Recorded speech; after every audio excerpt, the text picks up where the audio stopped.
Muito bem, pegue a sua Bíblia e nós vamos para a mensagem desta noite. Vou pedir que apague as luzes aqui em cima de mim, inclusive a do tanque.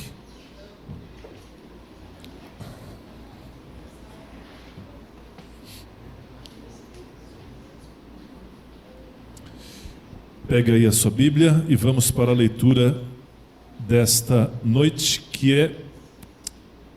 Olha aqui, antes de mostrar o verso, está aqui o título da mensagem de hoje: Convidado ou intruso? E o texto é esse, Mateus capítulo 22. Abra sua Bíblia em Mateus capítulo 22.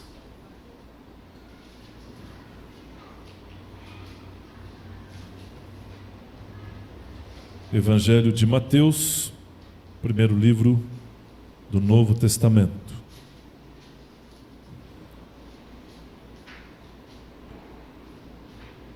Está aí na tela, Mateus 22, 1 a 14.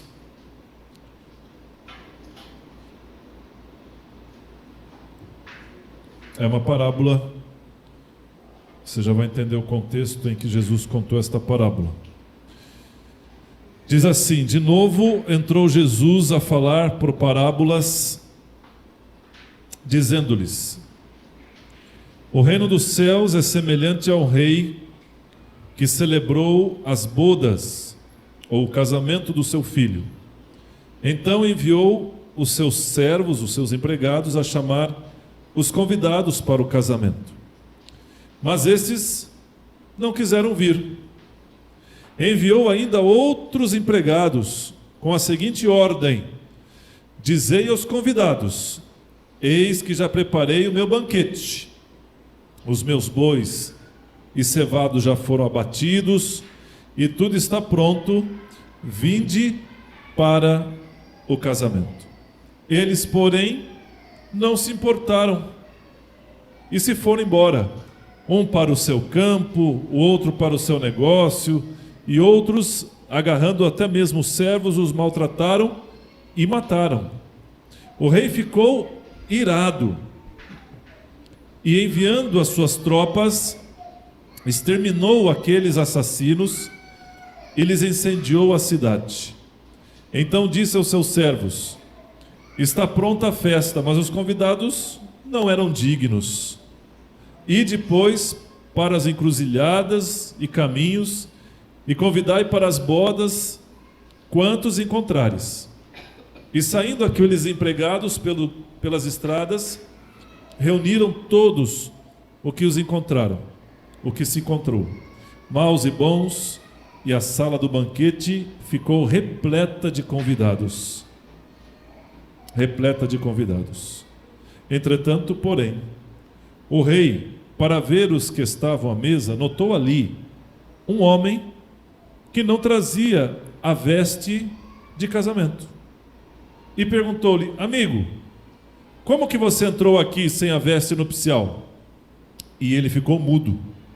Então ordenou o rei aos seus empregados: amarrai-o dos pés às mãos e lançai-o para fora, nas trevas.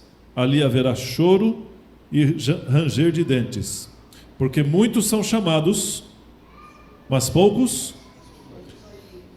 os escolhidos. Vamos tentar entender um pouquinho o que aconteceu então naquele dia e por que esse contexto. Bom, ontem nós vimos que quando Jesus entrou em Jerusalém e ele passou a maior parte daquela última semana de vida ali na capital Jerusalém, ele também entrou no templo e ele passou algumas partes daqueles dias também indo ali constantemente ao templo. Ou seja, tudo que Jesus deixou, todo o tempo que Jesus deixou de ir ao templo durante a sua vida, ele gastou praticamente na última semana, ficando boa parte ali junto ao templo. E por que ele fez isso? Eu tenho uma teoria para mim, lendo os evangelhos, que Jesus gastou muito tempo ali no templo. Por quê? Porque o templo é onde estavam os líderes judaicos, aonde estavam ali também os seguidores da religião judaica. E Jesus talvez estivesse naquele período ali dando uma última oportunidade. Ele sabia que ele morreria na sexta-feira. Ele estava dando uma última oportunidade para aqueles líderes tomarem uma decisão. Ele também queria abençoar o povo que estava ali, dando para eles também uma oportunidade de decisão. E Jesus gastou muito tempo ali ensinando ainda, durante a semana, contando um pouco do Evangelho, falando do reino, contando algumas parábolas, curando e pregando também. Curando as pessoas, porque depois que ele expulsou os cambistas do templo, lembra que a gente viu ontem? Depois que ele expulsou os cambistas lá com o chicote na mão, os cambistas se foram, e quem que aproveitou a deixa? Os doentes, os paralíticos, os coxos, os cegos, e vieram para serem curados para Jesus dentro do templo. Jesus era o Cordeiro de Deus. Mas eles estavam vendendo cordeirinhos para serem mortos lá dentro, não havia mais por que isso, mas era assim que estava funcionando. E agora Jesus aproveitou o momento para curar aquelas pessoas. E enquanto ele fazia isso, ele contou a parábola das bodas. Essa parábola das bodas eu considero uma das principais parábolas que Jesus contou. E talvez uma das menos conhecidas ou talvez estudadas das parábolas que Jesus contou, mas ela é uma das mais importantes, a parábola das bodas. Você leu comigo aqui. Bom, você sabe que bodas significa festa de casamento. Então, quando diz festa das bodas, a festa do casamento. As festas de casamento na época de Jesus eram um pouco diferentes das nossas hoje. As festas podiam durar dias. E tinha muita comida, viu? Eu li aqui que o dono da festa aqui, o patrão aqui, ele até matou uns bois lá, né? Alguns até ficam com água na boca, só de ouvir isso, né? Matou uns bois lá para fazer uma churrascada e as festas durava dias. Era assim que eram as festas de casamento. E as pessoas também eram convidadas com antecedência, tá bom? Claro que nós pensamos em casamento hoje, os nossos casamentos atuais, né?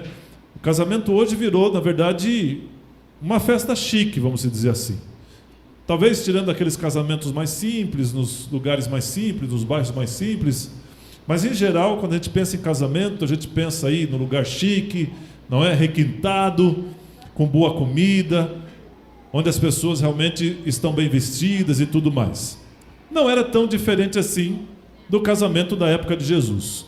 Bom, o casamento foi preparado, estava tudo certo, e aí quando chegou a hora, a parábola diz que o patrão, o chefe lá, falou: vão então trazer os convidados, tragam todos os convidados que chegou a hora do casamento. E os empregados foram lá buscar então as pessoas. Mas acontece que quando chegou lá para trazer, o que os convidados falaram? O que os convidados falaram? Olha, eu não quero ir. Ah, eu não quero ir por isso. Ah, eu não quero ir por aquilo. Ah, eu estou cansado. Ah, eu estou aleijado. Ah, porque eu estou assim. Ah, porque eu estou assado. Eu estou com dor de cabeça, não é? Preciso cuidar dos meus negócios. E o pessoal não foi. Quem que representam essas pessoas que foram convidadas e não foram ao casamento? Dá uma olhada nesse texto do livro Parábolas de Jesus, de Ellen White. O convite para o banquete foi transmitido pelos discípulos de Cristo. O convite não foi atendido, porém. Quando Jesus contou essa parábola, ele estava pensando no seu povo, o povo de Israel. Não só o povo de Israel que estava ali agora, vivendo na época de Jesus, mas todo o histórico de Israel. E qual que é o histórico de Israel? Você lembra? Israel foi escolhido, um povo separado por Deus, que era para ser uma bênção para o mundo todo, que era para transmitir, não é? A ideia do Criador e tudo que a lei de Deus, mas esse povo se afastou de Deus, foi se afastando cada vez mais, até que rejeitaram o próprio Criador, e aí eles sofreram as consequências como povo também. A parábola valeu para eles, mas ela também vale para quem? Para nós hoje. Olha aqui, o convite para o banquete foi transmitido pelos discípulos de Cristo naquela época. O convite, porém, não foi atendido. Os discípulos de Jesus, junto com Cristo, mostraram a verdade lá para os seus conterrâneos. Mas eles não aceitaram. A começar pelos líderes judaicos, os líderes religiosos judaicos, que rejeitaram Jesus Cristo em sua maioria. É sempre bom lembrar que quando a gente fala isso, os líderes judaicos, a nação, nós estamos falando de forma geral.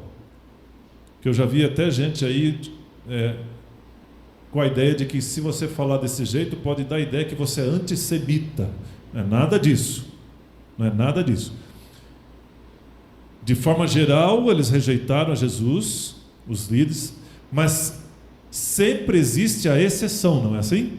Por exemplo, entre os fariseus, a maioria dos fariseus rejeitou Jesus, não rejeitou? Rejeitou. Mas entre os fariseus, quem, por exemplo, aceitou Jesus? Lembra de alguém?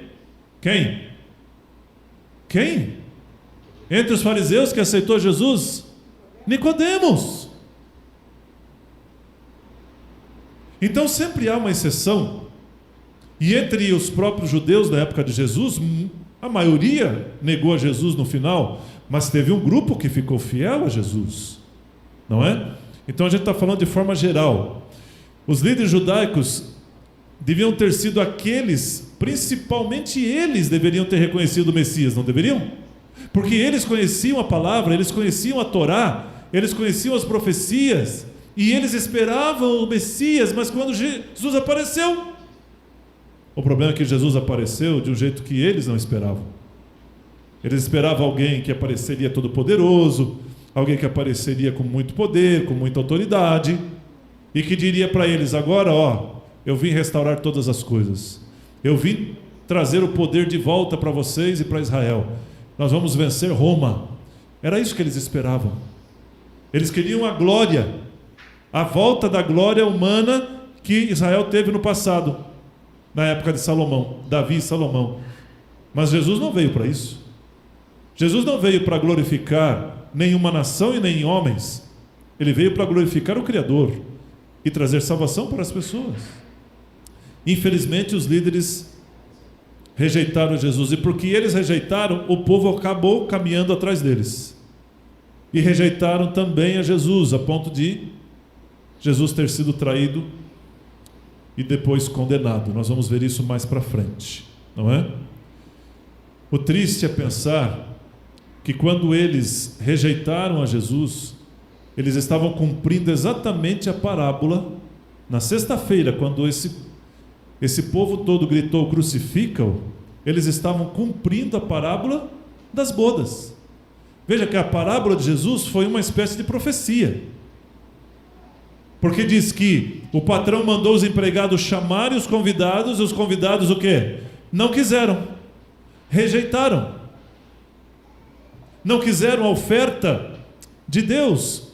E talvez uma das frases mais tristes que aquela turba disse naquele dia, na sexta-feira, foi aquela frase assim, quando Pilatos falou: mas eu não vejo nada de culpa nele, para mim ele é inocente. Pilatos disse, provocando a multidão. E a multidão gritou: não, ele tem que ser crucificado. E aí ele falou: mas então eu vou lavar minhas mãos do sangue dele. E eles disseram o quê? Que o sangue dele caia sobre nós e nossos filhos. Eles mal sabiam como esse pedido iria se cumprir de forma triste e terrível, quando no ano 70, ou seja, na geração seguinte, no ano 70, o general Tito, que depois se tornou imperador, ele invadiu Jerusalém, destruiu Jerusalém, queimou toda a cidade, milhares de judeus foram mortos, os líderes da nação foram mortos. Só um grupo escapou, sabia? No ano 70, de ser morto lá em Jerusalém, só um grupo: os cristãos.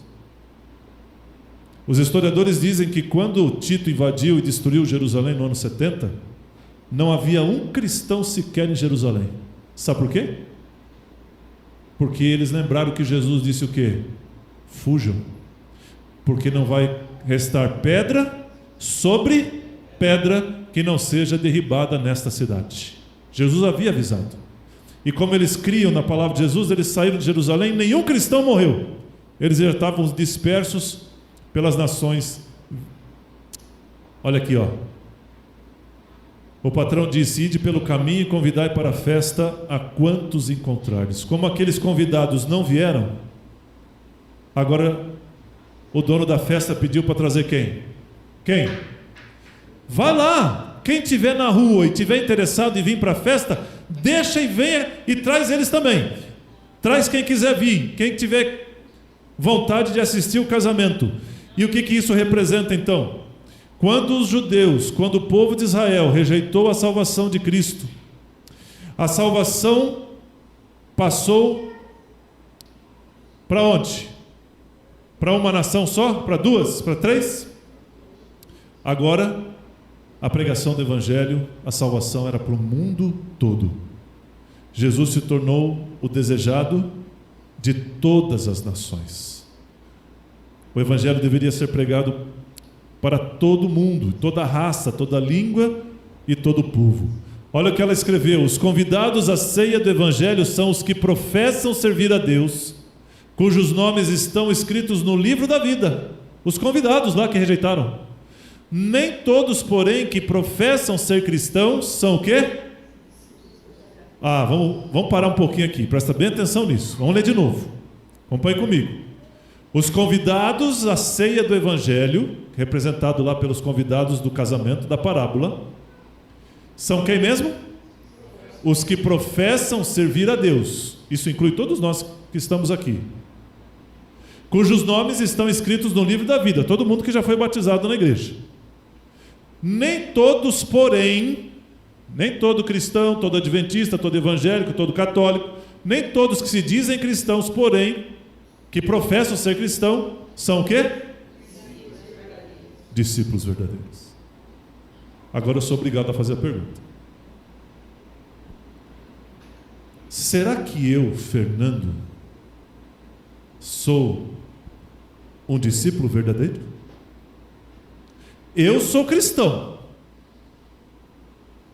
Eu sou cristão, eu creio em Jesus Cristo, fui batizado na igreja, creio que meu nome já foi escrito no livro da vida. Eu sou cristão, mas será que eu sou um discípulo verdadeiro? É esse o ponto da parábola que a gente tem que pensar agora. Porque o dono da festa já tinha os convidados, todos convidados, eram amigos, eram parentes, eram conhecidos, eram pessoas de confiança que ele convidou para o casamento. Mas quando foram chamar essas pessoas disseram: não vamos. Como é que isso se aplica na nossa realidade, sendo que nós somos cristãos, mas podemos ser não verdadeiramente discípulos? Veja só, antes que seja dada a recompensa final, precisa ser decidido quem está apto para participar da herança dos justos. Não é qualquer um que vai entrar no reino, em outras palavras. Pela veste nupcial da parábola é representado o quê? O quê? O caráter puro e imaculado. Porque naquela época não bastava ser convidado para o casamento. O dono da festa, na hora de convidar os convidados, na época de Jesus, ele entregava uma veste. É como se tivesse um casamento chique hoje, você tivesse que ter o quê para entrar? Tivesse que ter o quê para entrar? Um convite, uma senha. Já foi em casamento assim, que tem que ter o convite? Você tem que apresentar o convite? Era mais ou menos essa ideia. Era uma veste nupcial, era uma veste de casamento que já tinha sido entregue antes. E só entrava no casamento quem tivesse as vestes. Na parábola, as vestes representam o quê? O caráter puro e imaculado de quem? Do Filho de Deus, de nós. Vamos voltar à ideia? Olha aqui para mim. Nós somos cristãos, mas será que nós somos verdadeiros discípulos? Será que estamos vestidos agora com esse manto da justiça de Jesus?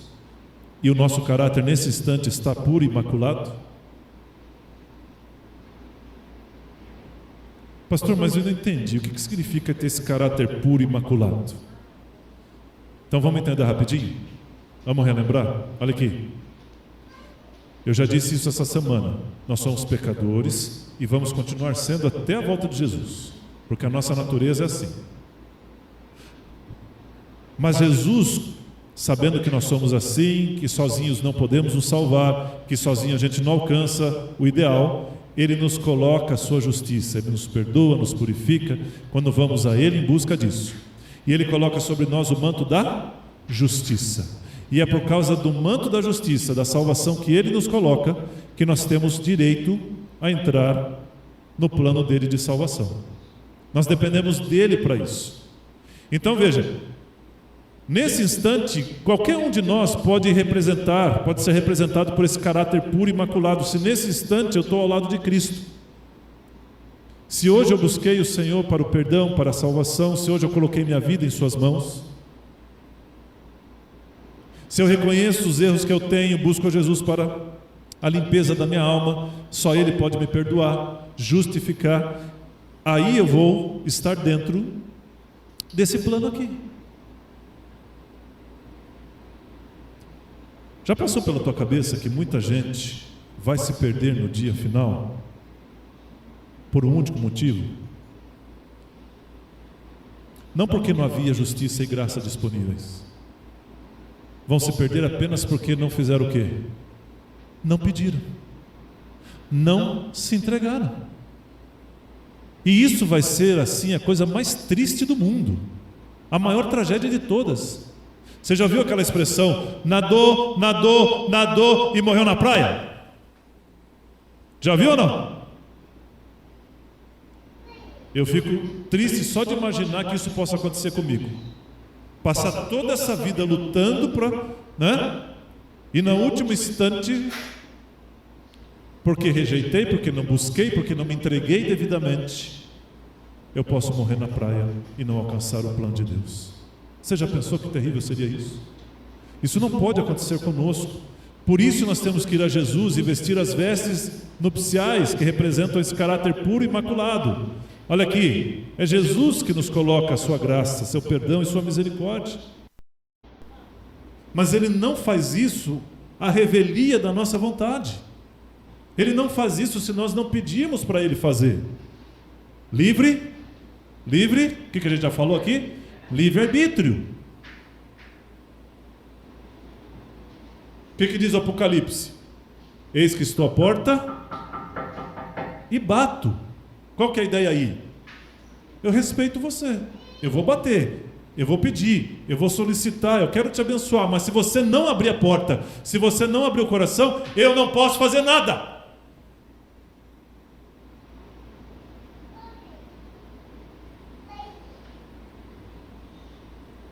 Mas que bom que nós podemos solicitar, ir a Jesus, e Ele vai nos vestir com o manto de justiça. Olha agora isso aqui. Justiça é fazer o quê? O que é correto. E é pelos atos que todos seremos o quê? Julgados. Irmãos, não vamos esquecer isso. Nenhum adventista pode esquecer isso. A salvação é pela graça mediante a fé. Ponto. Mas o juízo é pelas obras. Se eu me arrependo do erro de hoje, peço perdão pelo erro de hoje, esse erro está eliminado do meu livro. Mas se no dia do juízo as escolhas que eu fiz erradas estiverem anotadas lá,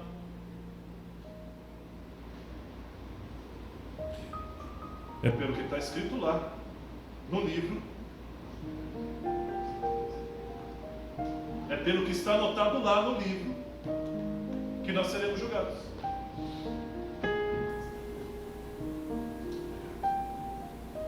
Vamos continuar. Nosso caráter é revelado pelo quê? Esses dias assisti um filme, eu achei até curioso, era um filme de super-herói. Você sabe, os filmes de super-herói não tem nada a ver com Deus, né? Porque é um universo totalmente diferente. Não estou dizendo que você não possa assistir, mas só para lembrar que é um universo diferente onde Deus não tem parte. Mas o personagem, o super-herói, disse uma frase que eu achei muito interessante, que eu nunca esperaria ouvir num filme como esse. A frase foi quando o herói disse assim: são os nossos atos que nos definem, Pensa bem nessa frase. São os nossos atos que nos definem. Não sei se foi ano passado ou ano retrasado, nesse tal de Big Brother Brasil. Não tem um programa chamado Big Brother Brasil que passa na televisão? Eu não tenho TV aberta em casa, então eu vou falar o que eu li na internet. Diz que teve uma moça, né, uns 2 anos atrás, que participou do Big Brother, mas ela era tão ruim, ela era tão má, ela tinha um caráter tão ruim que o pessoal, tanto que estavam lá dentro da casa, como os telespectadores, queriam que ela saísse logo. E ela foi expulsa da casa com alta voltagem.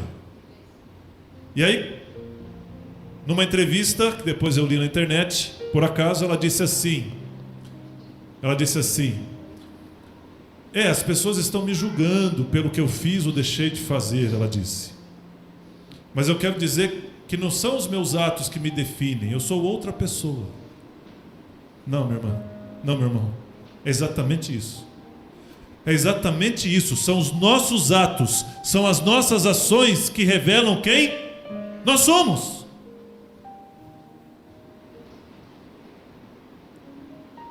E você quer saber quem é quem? Você quer saber quem é uma pessoa de verdade? Você quer saber quem é o Fernando?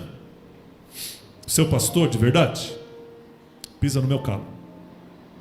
A hora que você pisar no calo, a hora que você cutucar a ferida, aí você vai ver quem eu sou e eu vou ver quem você é.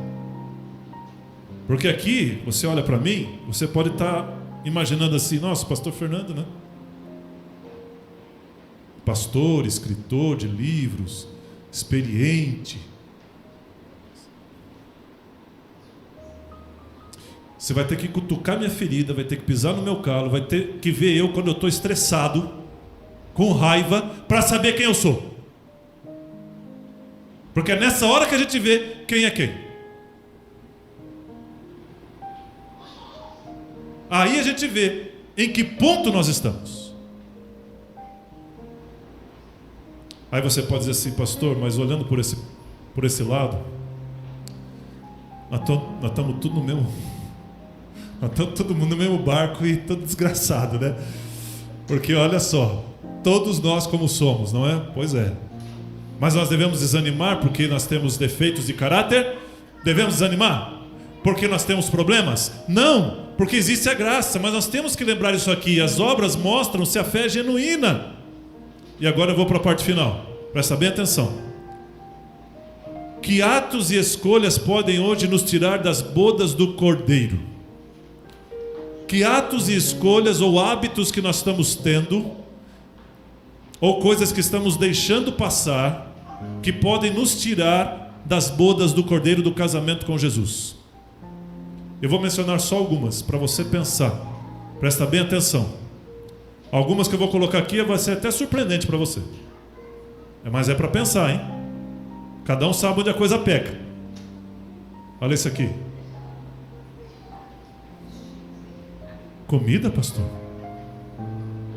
Comida pode me tirar a salvação? A gente pensa que não. A gente acha que não. Só quem não lê os livros de Ellen White que não sabe disso. O quanto ela nos chama atenção para isso. Tudo que você coloca aqui, e hoje a medicina prova isso, afeta aqui. E tudo que você coloca aqui também afeta o corpo todo. Como é que está essa questão na sua vida? Será que alguns hábitos podem nos separar de Jesus? E isso aqui? A forma como eu lido com isso daqui pode estar me afastando ou me aproximando de Jesus? A forma como eu lido com essas questões, como é que está? E isso aqui? A forma como eu lido com a tecnologia hoje, a forma como eu lido com esse aparelhinho que hoje é onipresente na nossa vida. Não tem mais como viver sem isso aqui. Isso aqui mudou o mundo nos últimos 15 anos. Eu até brinco mas falando sério, né? Dizendo que daqui uns 100 anos, se Jesus não tiver voltado, Os livros de história vão dizer que a revolução tecnológica pode ter sido maior do que a revolução industrial do século 18 e 19. Não sei. Como é que a gente lida com isso aqui? Como é que você tem lidado com isso aqui? Isso está te aproximando de Jesus ou te afastando dele? E isso aqui? Como é que você tem trabalhado o seu temperamento? Você é do tipo nervoso, nervosa, explode por qualquer coisa? Quando fica nervoso, nervosa, fala o que não deve? Como é que você tem trabalhado essa questão? E isso aqui? Como é que você tem lidado com esse hábito às vezes? Como é que você faz quando você está falando da vida dos outros? Você fala o que é bom? Você elogia as pessoas? Você fala bem delas? Ou é exatamente o oposto? Quando você está falando com o seu marido sobre outras pessoas, com a sua esposa, lá no quarto quietinho, ninguém está ouvindo, mas você está falando. O que você está falando? O que você está falando está te aproximando das pessoas e de Jesus ou te afastando delas? Como você tem lidado com as formas de entretenimento, as diversões? A forma como você lida com isso te aproxima de Jesus ou te afasta dele? Não há nenhum problema nisso aqui. No fundo, é só um mecanismo. Eu sempre digo que quem está com o controle na mão, quem é? Quem é? O aparelho está ali, a televisão está ali e tudo mais. Mas quem é que tem o controle na mão? Escolhas. Como é que você tem lidado com isso? Como é que você tem lidado com o seu egoísmo? Você busca Jesus para vencer o egoísmo? Você sempre gosta de ser a prioridade? Você acha que você tem que ser sempre o primeiro? O mundo gira ao redor do seu umbigo? Ou você consegue enxergar o mundo ao seu redor? Como é que você lida com isso? Como é que você lida com a preguiça? A vontade de fazer só o que você quer, na hora que você quer e do jeito que você quer. E quando precisam de você, você diz, não estou disponível, não estou com vontade. Como é que você lida com isso? Olha aqui. É nisto, e nisto sabemos se o conhecemos, se guardamos os seus. Interessante que o texto não está dizendo assim, nisto sabemos que conhecemos a Jesus, se nós cantarmos e louvarmos e clamarmos e distribuirmos livros.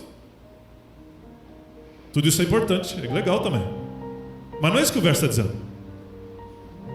E nisso sabemos se o conhecemos, se nós fizermos 10 estudos bíblicos por semana, se visitarmos os doentes, tudo isso é importante também, mas não é isso que está dizendo o verso. Nisto sabemos se o conhecemos o quê? Se fizermos o quê? Se guardarmos os seus mandamentos. Por quê? Porque são nossos atos que nos definem.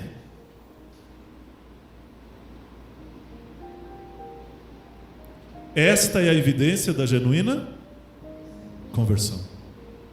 E aqui está o ponto, ó, conversão. Sabe por que tem o trigo e o joio na igreja? Por isso. Porque tem na igreja convertidos e tem na igreja aqueles que ainda não são convertidos.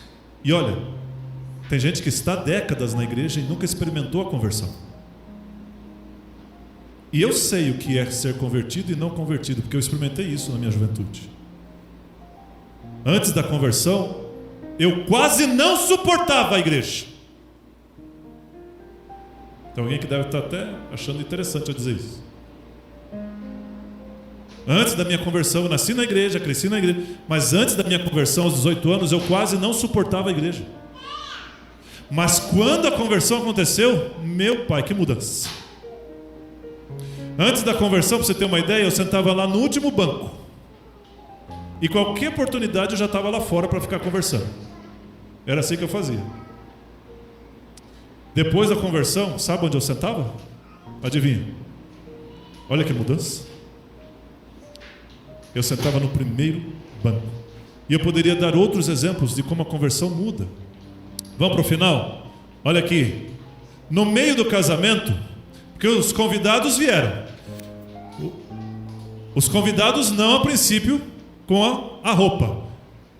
Aqueles que foram pegos na rua, nas alamedas, não é?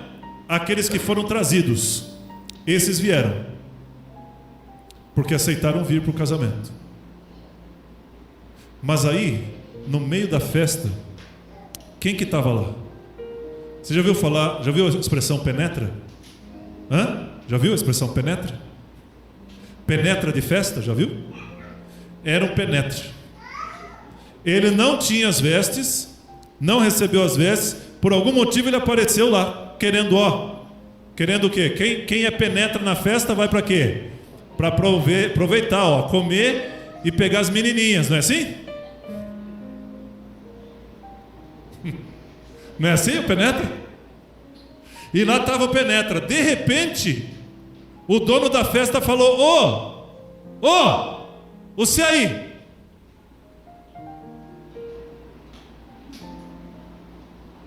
você não está com a roupa. Eu só convidei aqueles que queriam vir, mas eu tinha que estar com a roupa de casamento. Cadê a sua roupa? Você não está com a roupa. Em outras palavras, o seu nome não está escrito, a sua decisão não está tomada, você não venceu.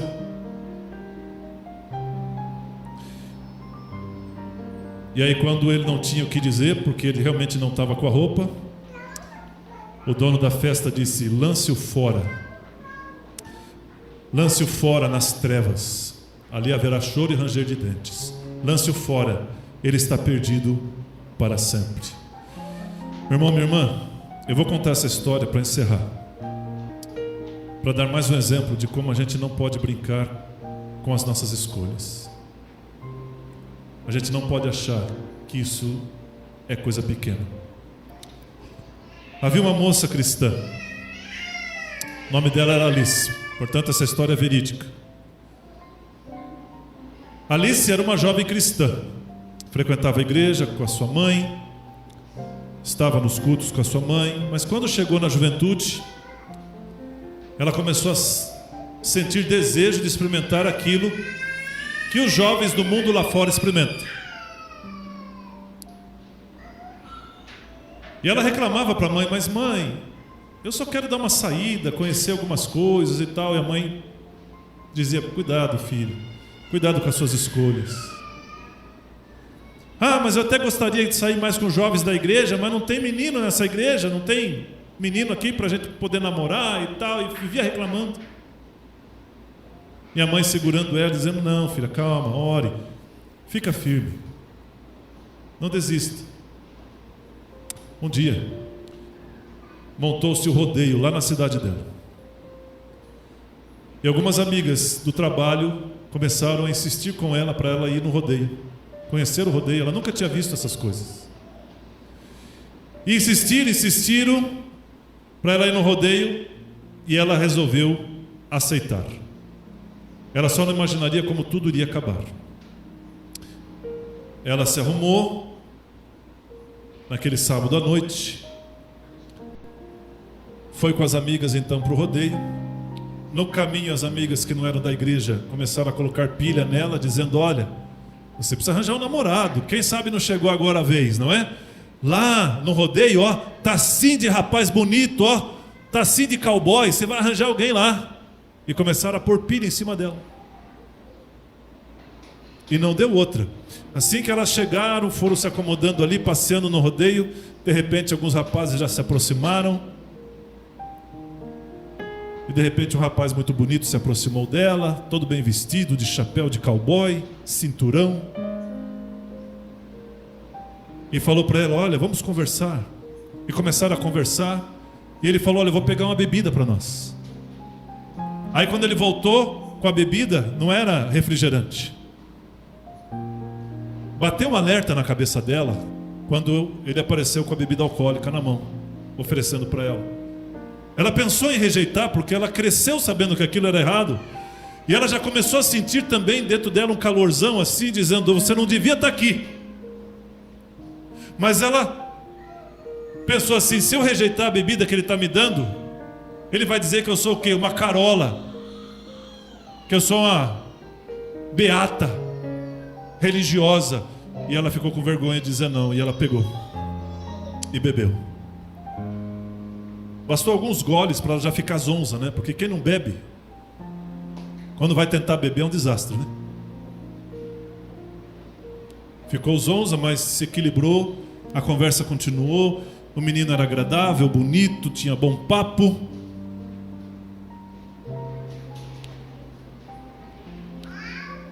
E quando ela se deu conta, com a bebida, com o papo, com a conversa, a madrugada já tinha entrado. Quando finalmente ela percebeu o horário, já era madrugada, as amigas tinham desaparecido, não tinha mais como voltar para casa, não tinha ônibus, não tinha táxi. Naquela época não tinha Uber ainda. E ela falou: como que eu vou voltar para casa? O rodeio ficava na área rural da cidade. E aí o rapaz gentilmente fez o quê? Disse assim: eu te levo para casa.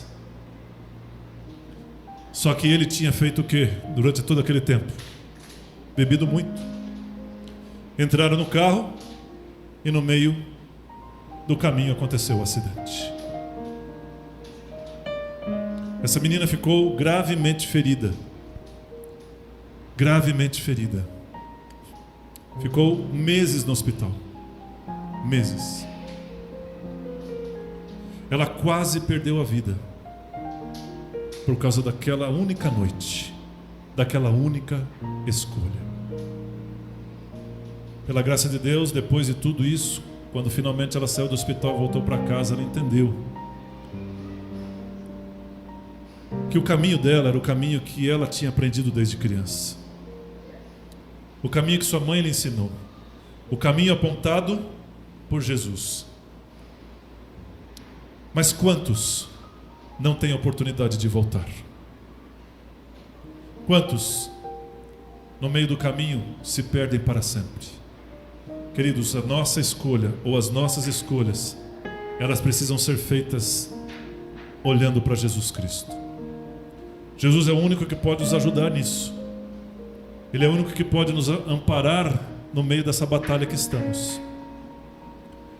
Eu desejo nessa noite que quando chegar a hora do casamento, finalmente o casamento acontecer, estejamos todos lá, com as vestes corretas, com as vestes da núpcia, com o convite na mão, com o nome escrito no livro.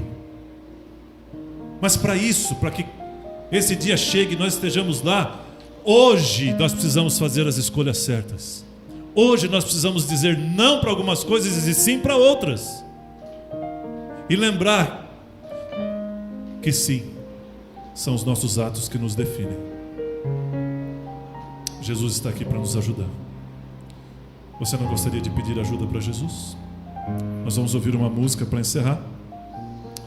Enquanto ela estiver cantando, você pode conversar com Cristo aí e dizer: Senhor, me ajuda nas minhas escolhas. Eu tenho hábitos errados na minha vida, eu tenho alguns costumes errados, eu tenho alguns problemas de temperamento. Eu quero vencer tudo isso, mas o poder está no Senhor. Converse com Deus agora. Vamos orar? Feche seus olhos. Querido Deus, Pai, nisso saberemos, ou o mundo saberá, que somos seus discípulos, se obedecermos aos teus mandamentos. Mas sozinhos não conseguimos. Não há força e poder em nós para obedecer. Precisamos da tua ajuda. Precisamos da tua graça. Precisamos da transformação que o Senhor promete para aqueles que se entregam ao Senhor. Pai, nos entregamos mais uma vez, portanto, esta noite. Nós queremos estarmos com as vestes da justiça no dia das bodas do Cordeiro. Nós queremos muito participar da grande festa da eternidade. Mas para isso, Pai, ajuda-nos. Se temos hábitos errados, costumes equivocados, teimosias, perdoa, por favor, e nos ajuda a vencer tudo isso, a nos entregar de forma plena, completa ao Senhor Jesus. Leva-nos agora em paz para casa e traga-nos de volta amanhã, Nós oramos em nome de Cristo. Amém.